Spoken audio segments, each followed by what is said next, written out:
Terima kasih Anda sudah menonton video ini, dan terima kasih pula untuk dukungan subscribe dari Anda.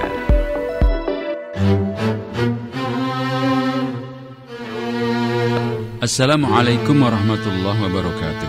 Sahabat, dalam tradisi pesantren di lingkungan Nahdlatul Ulama, seorang putra kiai biasa dipanggil dengan sapaan Gus.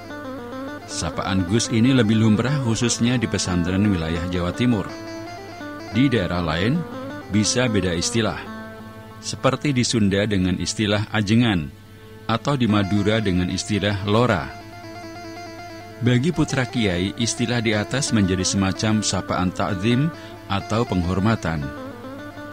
Jika sapaan tersebut berlaku dan diterima dengan wajar bagi umumnya seorang putra kiai, tidak demikian dengan Ki Haji Nur Muhammad Iskandar atau Kiai Nur. Kiai asal Banyuwangi, Jawa Timur ini enggan untuk disapa Gus sejak kecil. Ki Haji Iskandar, yaitu ayah Kiai Nur, memang sengaja memberlakukan aturan ini di keluarganya.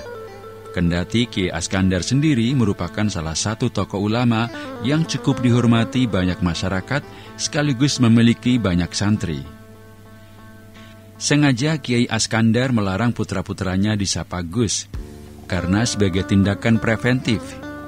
Ia tidak ingin anak-anaknya menikmati sapaan kehormatan itu dan terjebak dalam tradisi feodalisme pesantren. Selain itu, Kiai juga khawatir putra-putranya berbangga diri karena mendapat pengakuan dari masyarakat sebagai putra Kiai terhormat. Ki Iskandar tidak ingin putra-putranya mengandalkan nasab sehingga menyebabkan tidak maksimal dalam menuntut ilmu. Dalam banyak hal, Ki Iskandar juga tidak membeda-bedakan putranya dengan kebanyakan santri pada umumnya, seperti dalam proses belajar di pesantren. Kiai Nur memperoleh kebijakan yang sama seperti santri-santri yang lain. Mendapat jadwal piket membersihkan halaman pesantren, tidur di masjid dengan alas seadanya, dan mendapat hukuman jika melanggar peraturan pesantren. Bahkan dalam soal hukuman, Kiai Nur mendapat sikap lebih tegas dari sang ayah dibanding santri-santri yang lain. Salah satu bentuk hukuman yang diterima Kiai Nur ketika melanggar peraturan adalah dipukul telapak tangannya atau bagian belakang tubuh. Kendati demikian, pukulan itu tidak sampai mencederai atau menyasar ke bagian-bagian rawan seperti kepala dan telinga. Ternyata terlalu sulit bagi Kiai Nur untuk betul-betul mematuhi aturan di keluarganya itu.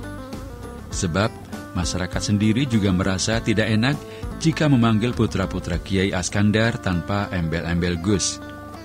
Rasa takdim mereka menolak untuk tidak menyematkan sapaan hormat tersebut. Menyadari kondisi tersebut, Kiai Nur kecil memanfaatkannya untuk mendapat perlakuan istimewa di lingkungannya. Dengan catatan, jangan sampai sang ayah tahu soal ini. Konon, Kiai Nur memanfaatkan peluang ini untuk memobilisasi anak-anak yang seusianya, baik yang berada di lingkungan pesantren maupun yang bukan. Contohnya seperti meminta bantuan kepada mereka untuk menjaga kambing.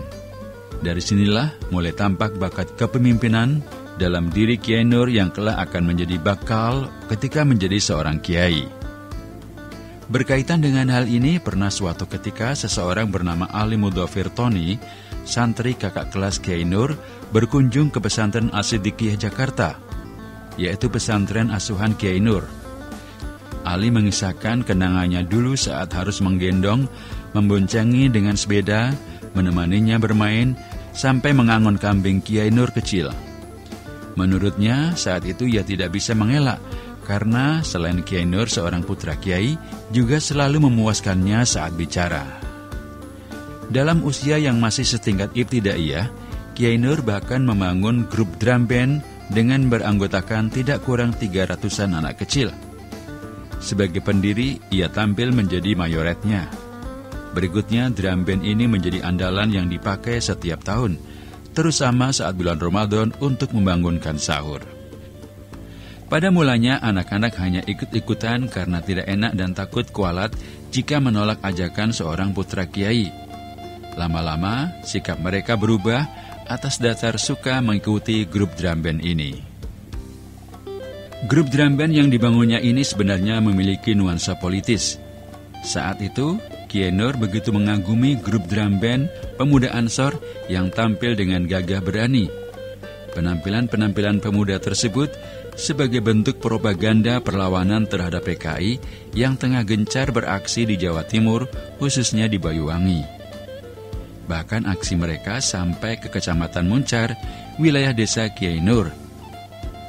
Selain grup drum band, Kiai Nur kecil juga membentuk kesebelasan sepak bola bersama Nur Hadi, Nur Hamid, dan Nur Khozin.